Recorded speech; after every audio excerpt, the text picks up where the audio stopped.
എന്റെ അവസ്ഥയൊക്കെ നിങ്ങൾക്ക് അറിയാലോ. ഞാൻ ഈ തൊഴിലുറപ്പ് പണിയെടുത്ത അവളെ വളർത്തിയതും പഠിപ്പിച്ചതും ഒക്കെ. ഇവനിവളെ ഇഷ്ടായ സ്ഥിതിക്ക് വേറൊന്നും ഞങ്ങൾ നോക്കുന്നില്ല.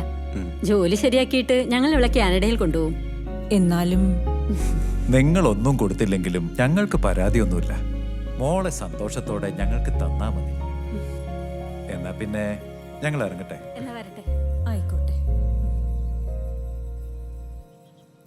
മനോരേട്ടാ, മോളുടെ ഫീസ് അടയ്ക്കേണ്ട ലാസ്റ്റ് ഡേറ്റ് നാളെയാ. നാളെ അടച്ചില്ല തന്നെ അവന്മാർ തൂക്കിയല്ലോ. ഉണ്ടാമൗണ്ട് അടയ്ക്കും. മനുഷ്യരുടെ കാശില്ലാതെ നട്ടം തിരിക എന്നപ്പോഴാ. അതെങ്ങനാ ഇവന്റെ കൈ ഒടിഞ്ഞിട്ട് 2 ആഴ്ചയല്ലോ ഈ സ്കൂളിൽ പോയിട്ട്. പിന്നെ എന്ത് പഠിപ്പിച്ചിട്ടാ ഇവന്മാർക്ക് ഫീസ് കൊടുക്കണ്ടേ? എന്ന് വെച്ചാ എങ്ങനെയാ? പിന്നെ ഞാൻ എന്നാ പറഞ്ഞു? എന്തോ നീ പോയി കുറച്ച് വെള്ളം എടുത്തിട്ട് വാ. ചൂടുവിടും. അതെ, നന്നായിട്ട് തിളപ്പിച്ചോ. നല്ല ചൂട് വേണം. മക്കള് കഴിച്ചോ കഴിച്ചോ.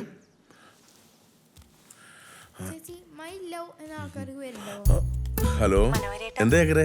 എനിക്കൊരു 10,000 രൂപ തരുമോ? ആ തരാലോ. ഒരു കല്യാണം ഉണ്ടായിരുന്നു. പോകുമ്പോ എങ്ങനെയാ വെറും കൈയോടുകൂടി പോകുന്നേ? പാടില്ല പാടില്ല, വെറും കൈയോടെ പോകാനേ പാടില്ല. കല്യാണത്തിന് പോകുന്നതല്ലേ, അതുകൊണ്ടൊന്ന് ബ്യൂട്ടി പാർലറിലും കയറണം. അതെന്തായാലും കയറണം. സുന്ദരി കുട്ടിയായിട്ട് മടോണ പോകാവൂ. പൈസ ഞാൻ ഇപ്പൊ തന്നെ ഗൂഗിൾ പേ ചെയ്യാം. ശരി മനോരേട്ടാ. ഓ ആയിക്കോട്ടെ. ഓ വച്ചോ. എടി വെള്ളം ചൂടാക്കിയോ? എന്തായത് ഈ CD-യുടെ പിക്കപ്പ് കോയിലുകാർ ഇതിനകത്തോണ്ട് കുത്തുന്നേ? അല്ല, ഞാൻ ഈ യൂട്യൂബ് വീഡിയോ കണ്ടിട്ടാണ് ഇത് അഴിച്ചത്. എന്നിട്ട് അല്ല, അപ്പോഴേക്കും നെറ്റ് തീർന്നുപോയി. അപ്പൊ വീഡിയോ സ്റ്റക്കായി. അപ്പൊ ഞാനും സ്റ്റക്ക് ആവുമല്ലോ സ്വാഭാവികമായിട്ട്. എടാ എടാ എടാ എടാ എടാ, എന്തിനാടാ എന്നെ കൊണ്ട് ഇങ്ങനെ പറയിപ്പിക്കുന്നത്? 100 തവണ ഞാൻ പറഞ്ഞതല്ലേ അറിയാത്ത പണി ചെയ്യരുതെന്ന്. ഇങ്ങനെയാണ് ഞാൻ വേറെ പുറത്തുനിന്ന് ആൾക്കാരെ പണിക്ക് വെക്കൂട്ടോ. അങ്ങനെയാണ് എനിക്ക് പറയാനുണ്ട്. എന്ത് പറയാൻ? അത് പറടാ.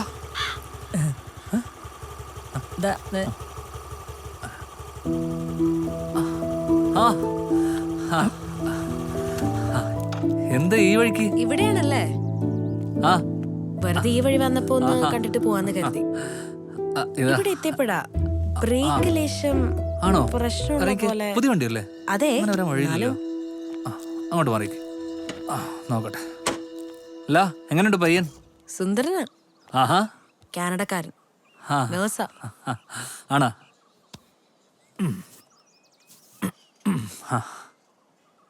കാനഡ എന്നൊക്കെ പറയുമ്പോ ലൈഫ് സേഫാ. ഒന്നും നോക്കണ്ട. എനിക്ക് ഈ നാട് തന്നെയാ ഇഷ്ടം. വെറുതെ അവിടെ പോയി -डिग्री തണുത്ത് വരയ്ക്കേണ്ട കാര്യമുണ്ടോ? മണ്ടത്തരം പറയല്ലേ. അവർക്ക് പ്രത്യേകിച്ച് ഡിമാൻഡ്സ് ഒന്നുമില്ലല്ലോ. അമ്മച്ചിയെ തനിച്ചാക്കി ഞാൻ അങ്ങ് പോകത്തില്ല. ഒരുപാട് ആഗ്രഹങ്ങളുള്ള ആളൊന്നുമല്ല ഞാൻ. ജീവിച്ചു പോകാനൊക്കെ ഒരു ജോലിയുണ്ട്. ഈ നാട്ടിൽ തന്നെ അധ്വാനിച്ച് കുടുംബം നോക്കുന്ന ഒരാളോടൊപ്പം ജീവിക്കാനാണ് എനിക്കിഷ്ടം. ബ്രേക്ക് പ്രശ്നമൊന്നുമില്ലല്ലോ? ഇല്ല ഇല്ല. അപ്പൊ എനിക്ക് തോന്നിയതായിരിക്കും. കല്യാണക്കാരി ഒന്നുകൂടെ ആലോചിച്ചിട്ട് പോരെ? ആലോചിക്കാം. ഹോസ്പിറ്റലിലേക്കാ? ശരിയെന്നാ. ശരി. ബോസ്, പാരമ്പര്യമായിട്ട് ബുള്ളറ്റ് മാത്രം നോക്കുന്ന ഒരു ബാച്ചിലർ ഫാമിലി ആണല്ലോ നമ്മുടെ. ബോസിന് താല്പര്യം ഉണ്ടെങ്കിൽ ഈ സ്കൂട്ടി ആജീവനാന്തം നോക്കിക്കോട്ടെ. പോയി ചായ വാങ്ങിച്ചിട്ടോടാ. വെറുതെ അല്ലേ ഇയാൾക്ക് പെണ്ണ് കിട്ടാത്തത്.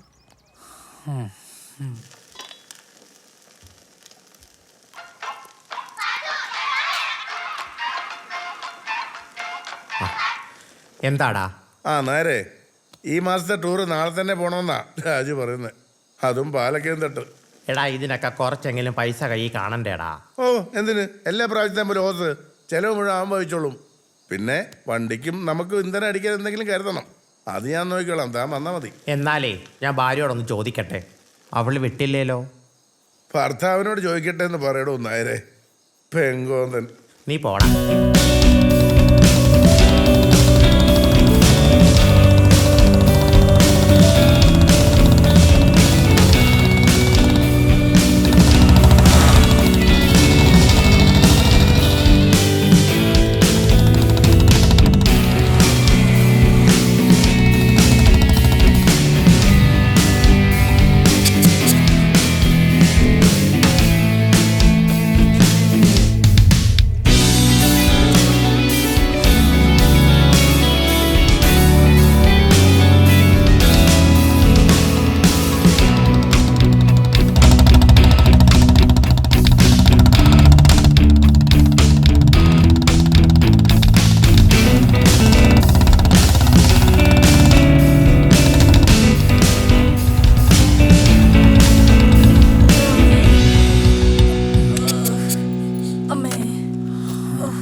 എന്തോ ഒടിക്കില്ല ബോസേ, മനുഷ്യനെ കൊല്ലാൻ കൊണ്ടുവന്നേണ.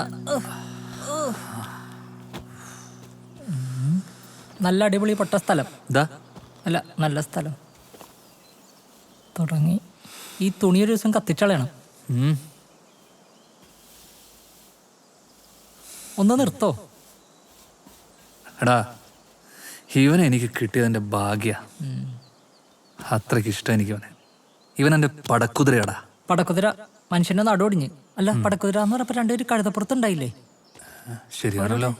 എടാ രാജുവേ, ഇത്രയും കയറിയതേ ഉള്ളൂ, മനുഷ്യന്റെ ഊപ്പാട് തീർന്നു. ഓസിയാണെന്ന് ഓർത്ത് വന്നതാ. ഇത്രയും ക്രൂരമായി പോകുമെന്ന് കരുതിയില്ല. എന്നെ തലവടാ ഇത്. ഇതിലും ഭേദം എവറസ്റ്റ് എന്റെ കയറുന്നതാ. ക്രിയേഷൻ, എന്റെ ഇടപാട് തീർന്നു. നിങ്ങളുടെ വണ്ടി എവിടെ? ഇവിടെ താഴെ വെച്ചേക്ക. ഈ കയറിയത് എങ്ങനെ കയറാനാ? ഇതൊക്കെ ചത്തടാ. അയ്യോ, അതൊക്കെ ഇവൻ പറക്കല്ലായിരുന്നോ? കണ്ടീഷൻ വണ്ടിയാ അല്ലേ? അടിപൊളി.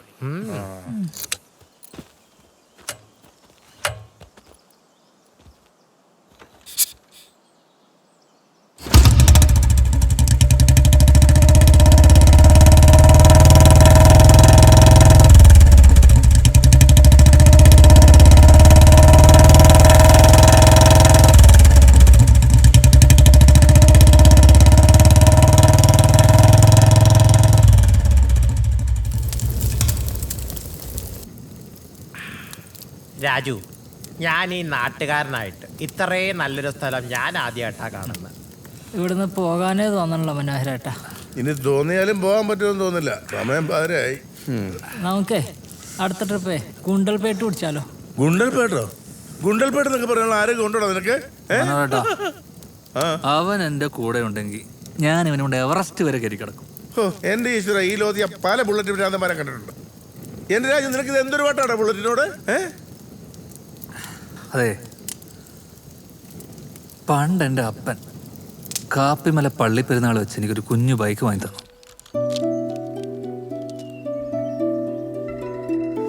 അന്ന് തുടങ്ങിയതാ ബൈക്കിനോടുള്ള എൻ്റെ പ്രണയം. പിന്നീട് ഞാൻ ആദ്യമായിട്ടൊരു ബുള്ളറ്റ് കാണുന്നത് നമ്മുടെ പള്ളിയിലെ സേവിയർ അച്ഛൻ വാങ്ങിച്ചൊരു ബുള്ളറ്റാണ്. ഒരു England, made in England 64 model. പിന്നെ പള്ളി പോകുന്നത് തന്നെ ഈ ബുള്ളറ്റ് കാണാൻ വേണ്ടിയാ. അതിൻ്റെ ശബ്ദവും എടുപ്പും കരുത്തും ഒരു രാജകീയ ഫീൽ തന്നെയായിരുന്നു. അപ്പോൾ അച്ഛനതിൽ കയറി പോകുന്ന കാണാൻ.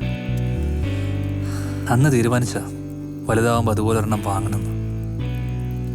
പിന്നെ ഇവൻ എൻ്റെ കൈ കിട്ടുമ്പോൾ കത്തിക്കരിഞ്ഞ് കിടക്കുമായിരുന്നു. ഞാനിവന് ജീവൻ കൊടുത്തു. പിന്നീട് എപ്പോഴൊക്കെയോ ഞാനിവനെ സ്നേഹിക്കാൻ തുടങ്ങി.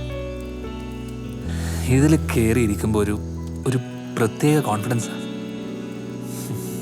ഇതെൻ്റെ മാത്രമല്ല കേട്ടോ, ലക്ഷക്കണക്കിന് ചെറുപ്പക്കാരുടെ വികാരമാണ് ഈ കാണുന്ന ബുള്ളറ്റ്.